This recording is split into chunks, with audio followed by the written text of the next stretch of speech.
Sabi? Sabi ko, pag ako wala dito, kaya kayo umalis.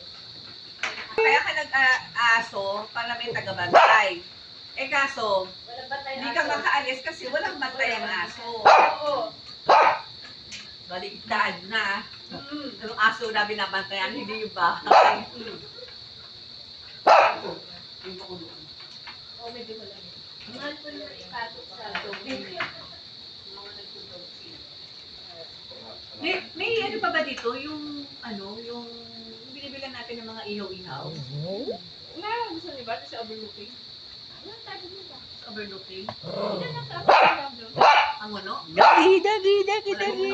Panawang Manila. Yung ihaw-ihaw na lang. Kasi, overlooking Ate Janet, di ba? Oo. Ano makita ni Ate Janet? Oo.